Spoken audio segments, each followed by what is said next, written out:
Hello there, and welcome to my favorite games of 2024. The goal with this video, much like my previous annual videos, is to share my favorite gaming experiences of the year. This also means that the games on my list may not have all come out in 2024. It just happened to be the year I played them. Hopefully by making this video, I can provide a fun opportunity for you to compare your thoughts with mine, and maybe even expose you to a few new games you may not have tried. With that said, let's get into it. 2023 was one of the best years we've ever seen in gaming. This meant that 2024 was naturally going to be a slower year in comparison. For me, this meant playing the fewest amount of games I've played in a single year since 2019. This isn't entirely on the game industry though. It was mostly on me. That's because my 2024 experience can only be described in one way: the year of gacha gaming. Prior to last year, I'd never tried a gacha game outside of Genshin Impact, and I bounced off that game quick. Back then, not only did I not play gacha games, I actively resented them. As someone who's passionate about video game monetization, gacha games were an affront to what I stood for, and the worst of what the industry had to offer. While I still largely hold this opinion, 2024 is when I finally got hooked. I went from playing one gacha game to 2 to 3 and even 4 at one point. While I've since settled back down to 2 as of this year, gacha games still remain my primary live service experience as of writing this. And while the monetization is still largely egregious, I've also learned how they work and why those games can be appealing in the first place. This is why 2024 was the year of gacha games for me, and why my top 5 list will also reflect that. Worry not though, I played many other great games too. Speaking of, these games represent some solid recommendations for those who haven't tried them. While they weren't enough to break into my top 5 this year, they all have something to offer. What better way to start off my honorable mentions than with a game that also focused on gambling? At least according to Peggy. With 5+ million copies sold and 3 wins at the Game Awards, chances are you don't need me to tell you that Balatro is fun. And addictive. Very addictive. With surprising depth and variety, this deck-building 5-card poker roguelike manages to nail the just one more run style of gameplay. To me, Balatro is this year's version of Vampire Survivors, a game that absolutely sucked hours away from my life in a short and simple play loop. Speaking of short experiences, clocking in at under an hour, Celeste 64 is a mashup of 2 of my all-time favorite games, Super Mario Sunshine and Celeste. A must-play game for fans of the original, Celeste 64 is a short platforming experience made by the original devs in celebration of the game's 6th-year anniversary. In other words, Celeste, but 3D. It's packed full of charm, secrets, and fun platforming challenges. Oh yeah, and it's free too. Speaking of free games, okay, so maybe not free, but for only $500, you get a PS5 with it too. Also, no, this is not Astrobot. I know some people seem to think that that game is good, but personally, I just don't get the hype. Astro's Playroom is a platformer that came pre-installed on every PS5 as a short but charming way to show off its fancy DualSense controller technology. And it does it pretty damn well. While the platforming and combat are more or less fine, the attention to detail in the game is remarkable. I adore games that showcase the developer's love, and this game has it in spades. Last but not least is the only Game of the Year nominee to not be a game. It's a DLC for the hit indie game Elden Ring. And Elden Ring is good. The creative direction for the environments in particular are genuinely stunning. That said, I also view it as a step down in many ways from the base game, particularly with how sparsely populated some of the zones are to the point of it feeling even unfinished. This is why it's only my second favorite DLC I played this year.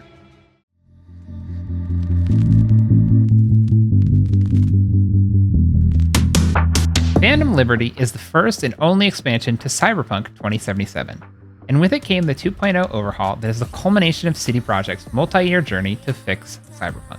While the update was great, the DLC itself is even better. I would go as far as to say it's one of the best DLCs ever made. Set in the dense urban heaps of Dogtown, every quest is a banger, and every character is so well realized, acted, animated, written, and voiced that they continually left me speechless. There's even 4 completely different endings with entirely unique missions, My only disappointment is that we will never get the second DLC that they had to cancel to instead focus on fixing the game. With that out of the way, it's time for the main act. Let's get into my top 5 games of 2024. Welcome to the year of gacha gaming. While Zenless Zone Zero wasn't my first gacha game, nor my favorite, it managed to serve as an effective way for me to dip my toes into the genre in the way that it's designed to. A character action game similar to the likes of Bayonetta or Devil May Cry, it represented a way to experience gacha games outside of the standard mobile-first genre design. After all, character action games aren't typically mobile-friendly given the importance of responsive real-time combat controls. I also assume this was the primary pitch for why a game like this would exist, to open up the gacha monetization to an entirely new audience of likely Western gamers, and for me, it worked. For those who don't know, Zenless Zone Zero is made by MiHoYo, the Chinese gacha titan, also known for Genshin Impact and Honkai Star Rail.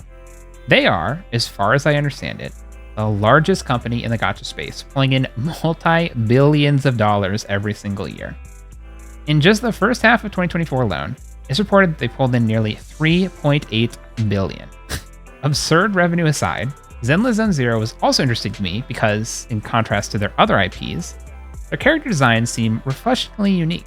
It could just be me, but when I look at the range of characters in their other games, they all seem all too similar, with a generic anime character aesthetic. With this action-focused gameplay and more unique character designs in mind, I decided to give it a shot. While I don't want to go into a full review here, I'll share what I enjoyed and ultimately what caused me to quit the game entirely. To ZZ's credit, it did have several things going for it, which is why it ended up as my 5th favorite game of 2024. Namely, the character animation and combat gameplay is quite excellent. Pairing enemies is responsive and satisfying with stellar animation that pushes and pulls the camera, characters, and time itself in all the best ways to sell gratifying gameplay feedback.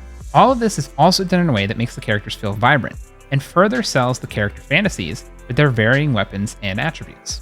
To put it simply, the core gameplay is great. Unfortunately, it wasn't enough to leave a lasting positive impression. While I enjoyed the first couple of months of live service enough to put it in my top 5, there were also a lot of negatives. Namely, the story was weak and unengaging, the gameplay did end up getting quite repetitive, and most offensively, the gacha monetization. On the story and repetition front, I ended up playing from the launch in July to the first major story arc completed in December, which was 4 major patches of content. As every new patch came out, I remained curious and skeptical of how the story would unfold, as the game had solid world building. As I played through each patch though, I came to realize the story just wasn't progressing. Each story episode acted as more like an ad for the new character, without meaningfully progressing the world, which I wouldn't even mind that much if the writing was fun or thrilling, but it also wasn't. It felt like a sanitized Saturday morning cartoon, some cool moments, but loaded with inconsequential and unengaging filler. The gameplay updates themselves were also just as dull. No meaningful improvements or interesting development, just the same arena-based combat with one new boss each patch. I know this was pretty standard for gacha or live service games in general, to not change things up too dramatically, but in this case, I've really felt it. This was exacerbated by many of the harder challenges being focused on difficulty built around selling new characters, not a flexible gameplay system based on skill. This gets into the monetization. I'd love to make a full-blown video on just my experience with gacha monetization itself, as originally I'd assume it's all the same. As I've come to play different games in this genre though, there's actually quite a lot of difference. Things like timed exclusive characters, pity systems that offset bad luck, types of different items and characters to spend money on, how currency is generated and given to the players outside of paying for it, and how skills are locked behind a paywall. There's a lot to it. Although I didn't know it at the time, looking back more than a year later, MiHoYo has easily the worst gacha monetization I've experienced. To my understanding, there's even more predatory systems in other gacha games, but out of the several I tried across the previous year plus, MiHoYo took the cake. Although the game is free, which is positive and one of the reasons I originally enjoyed playing through the campaign, monetization is gross. Playing this game free-to-play is a deeply compromised experience, and those story and gameplay patch updates really reinforce that to me. I don't mind spending money on a game I'm enjoying, and so I did end up spending some money to see how much value I felt like I would get from it. Needless to say, it just wasn't worth it. The barrier for getting small amounts of value, the most basic of which is getting a character you want to get, is incredibly high. We're talking hundreds of dollars. Even then, the version of the character you get is visibly handicapped in multiple ways. All of this is built around patches or story updates or ads, and the gameplay is balanced to pressure you into spending. Eventually, each patch became a way for me to look for an excuse to quit, which I eventually did a few months after playing. I know a lot of this seems overwhelmingly negative, and to be honest, it is. But I still really enjoyed those first 30-40 hours, experiencing the crisp and joyous animation and the responsive and satisfying combat. All for free. I just wouldn't recommend it to anyone going forward. Hey, look at that. Back to real games. My fourth favorite game I played in 2024 is Nine Souls, an indie Metroidvania from Taiwanese developer Red Candle Games, a studio most known for horror. I mention this specifically because I did not know that going in. And yeah, there are some pretty visually disturbing elements in this game. While the visuals are notably interesting, the real star of the show is the gameplay. Taking inspiration from Sekiro, the combat's primary focus is that of parrying, and I love a good parry game. Like Sekiro, it's actually rather difficult, especially compared to many other Metroidvanias I've played. Despite the unsettling aesthetics and challenging gameplay, it's difficult in the right way. Beating some of the bosses was incredibly rewarding in the ways that some of my favorite games are. It's all about you slowly getting better at learning enemy movesets until you finally take those suckers down. There's one particularly mind-bending boss I still vividly remember as an absolute standout. If you know, you know.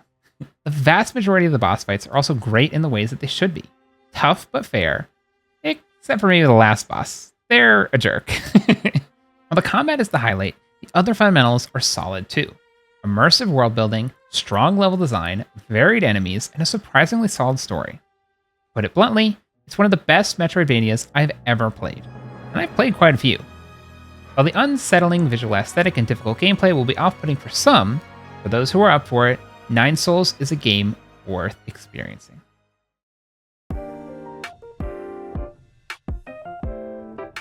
Welcome back to the year of gacha gaming. While I know I just spent the better half of my top 5 list just complaining about a gacha game, stick with me. I swear it had a purpose. Goddess of Victory, Nikke, is that purpose. Notice all the ways that ultimately turned me off of Zenless Zone Zero. After a strong initial first impression, Nikke absolutely crushes it. What appears to be a deceptively shallow gacha game about collecting attractive anime women turns out to be one of the best games I've ever played, and still play daily as my main live service game almost 2 years later. Sure, the visuals are appealing if you're into that. There's so much more here to love. The running joke within the community is that you go in for the visuals and get hooked by the story. And I'm a true believer. I'm not joking when I say that this game has one of the best written stories in any game I've ever played. The combination of deep world building, charismatic character writing, and heart-tugging plot is brilliant. I'm not ashamed to say that I've broken out into tears multiple times throughout playing this game. And I say this as someone who can count on a single hand the number of times games have made me cry. The story is dark, but the game makes a point to add in moments of levity and charm throughout its expansive character roster. So many of the characters feel genuinely distinct in a way that miHoYo could only dream of. It's a simple formula. Design a character with a quirk or two, such as something about their personality or their job. They then take those simple, often visibly readable character attributes and turn them into incredibly genuine and well-written character dialogue that feels effortless. All they need to do is drop these characters in the impressive and complex world they've built, and the story just keeps on giving. Speaking of the world building in this game is phenomenal. Not a new idea, that of a post-apocalyptic world where humanity is fighting insurmountable odds, but the writers aren't afraid to engage with dark concepts. These dark concepts work so well because of the details in the world and the characters in it. The first time this really clicked for me was during a major story anniversary event. Without going into spoilers, they mentioned a detail as a throwaway line in telling the current events happening in the story. While seemingly a throwaway line, that line activated a spark in my brain as I recalled the previous year's anniversary story that was released over a year ago. To my shock, that line referenced something that they had told in that story. Again, a full year ago. At that moment, I was taken aback as I thought, there's no way they planned that far out, right? While this sounds pretty basic, in my experience, many games fail to achieve this level of consistency and cohesiveness in their storytelling. So you can imagine my surprise when this fan service game absolutely nailed it. Story is cool and all, but what about the big question? How's the monetization? Out of all the gacha games I've played thus far, while ZZZ had the worst monetization, Nikke had the best. Now I know in the grand scheme of things, gacha game monetization is still just gambling, and therefore is pretty anti-consumer compared to many other forms of monetization. I'm genuinely impressed by how consumer-friendly Nikke has proven to be. The vast majority of characters aren't time limited, and I've almost never felt pressured to spend any money. In my experience, it's not that difficult to acquire the vast majority of the characters when they initially come out, as the developers often give plenty of free currency for the players. And spending extra on characters is pretty inconsequential. There's many other small elements I'm glossing over, but they all add up to me spending the least amount on this game compared to all of the other gachas I've played. When I spend money on this game, it's almost always because I want to grab something optional that brings me joy without pressure. To quickly touch on a few other things, the OST is phenomenal. They have an in-house composer who's so talented, it's surreal. I have multiple of their songs on my playlist, and the range of music is really impressive. As for the combat, it's fine. It's not the main driver, and it's very much what you'd expect for a mobile-centric game. But to the developer's credit, the game has a dedicated PC client that runs pretty well, and the graphics are pretty enough. For those who don't play gacha games, many of them don't have a dedicated PC client, meaning you need an emulator, and in my experience, emulators suck. The game is fully voiced in English, with all the major story events, including the main campaign. This is also something you probably wouldn't think about if you don't play many of these games, but also not as common as you'd hope. All in all, Nikke is easily my favorite gacha game I've ever played. It's my main live service game and has been since I first started. I'm not lying when I say I've logged into Nikke every single day since I started playing, almost 2 full years ago. If it wasn't for the other 2 games on my list, Nikke would be an easy number 1.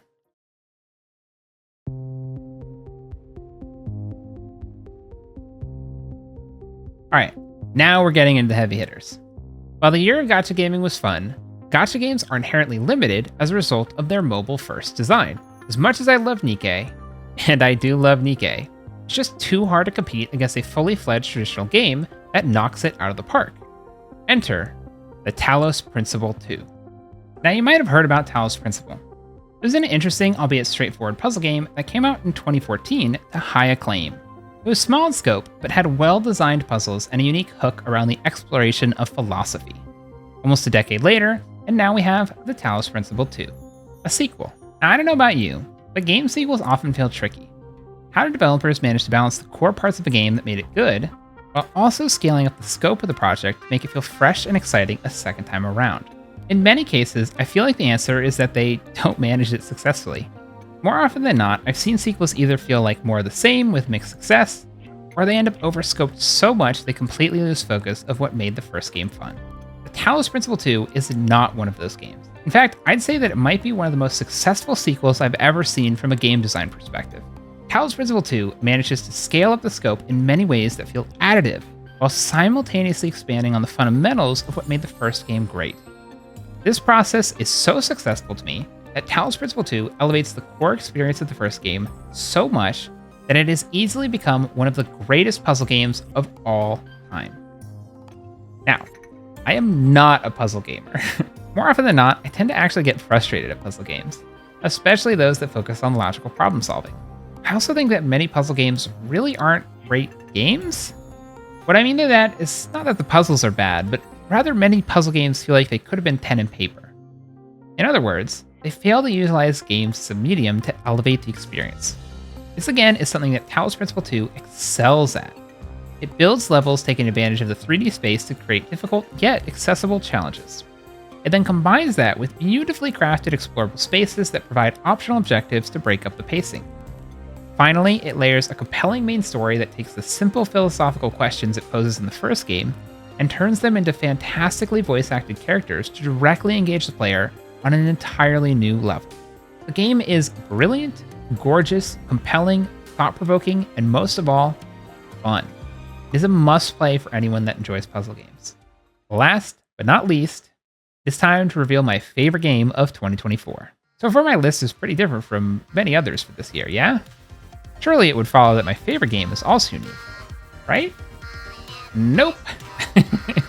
I know, it's cliche to have my favorite game also be the winner of the Game Awards this year too, but trust me when I say it deserves it. When I finally got around to playing Astro's Playroom earlier this year, the PS5 showcase game, I thought it was pretty impressive for a demo game. Well, if Talos Principle 2 is an upgraded experience from the first game, Astrobot is something else entirely. Simply put, Astrobot is one of the best platformers I've ever played. There's a lot to like about this game, but I think it's worth noting that it's a pretty different kind of experience compared to other platformers in the genre. Most platformers I enjoy tend to have a really fluid movement, and a lot of the fun comes from running, spinning, and leaping around, allowing movement to take center stage. While controls in Astrobot aren't bad by any means, the joy of the game comes from something else. Love. Okay, stick with me for a moment because this is hard to put in words, but believe me when I say I can feel it, and it's felt in so many different ways. Firstly, there's a deep sense of love and respect for Sony IP. This is something you can tell from the first game and how it had a literal museum of previous Sony consoles. The sequel manages to take it even farther. Hundreds of characters from numerous PlayStation games are littered everywhere, all doing iconic poses and animated to silly perfection. Every main chapter is based on a hardware component, including custom songs about what they power and provide in a console. Little X's, O's, squares, and triangles are all meshed into the world. That level of detail and clear effort are impressive enough on their own. But it's taken even farther thanks to the best-in-class animation. This reverence for PlayStation is literally brought to life as everything bounces with joy, all gleefully waiting for the player to come up and interact with it. The world feels alive in a way I've rarely experienced. It's not possible to walk away with anything less than a deep appreciation for the sheer amount of work and time it must have taken to give everything so much detail and attention. All this combines to create an emotional reaction that evokes childlike wonder and pure happiness, something that is really hard to do, especially for me as a jaded gamer. I've seen and played through hundreds of games over a decade, yet this little game managed to capture my heart. And if it can warm my heart, I bet it can warm yours too. Close attention to detail and emotional expressiveness is what makes the game a step above the rest. The fundamentals are still great too. The levels are incredibly varied, the gameplay is simple but engaging, the boss fights are cinematic and memorable, and the music goddamn slaps. I still have the main theme song stuck in my head, and I hope it doesn't leave anytime soon. All this is to say that Astrobot is a truly special game. There really aren't many others like it in existence. It manages to distill joy in its purest essence, elevated by an exceptional group of developers who are clearly masters of their craft. I rarely give 10 out of 10s, but with this game, it was never even a question. So there it is. Another year, another amazing set of games I played. Following the once-in-a-decade year that was 2023, I'd assumed that this year would be unremarkable. Little did I know that I'd find my new and favorite live service game, Nikke, as well as two truly 10 out of 10 games, Talos Principle 2 and Astrobot. I also can't say I expected to delve so deep into the world of gacha games, considering how vehemently I hated them only a few years prior. As with my previous end-of-the-year videos, my goal is that you've watched this to the end, you've managed to find a game or two that might have piqued your interest. Well, maybe except for ZZZ. If you watch my other content, you can tell I tend to be pretty critical of games, but at the end of the day, I love this hobby, and I'm grateful these videos give me a chance to showcase that. I sincerely hope you've enjoyed the video, and until next time, thanks for watching. Bye-bye!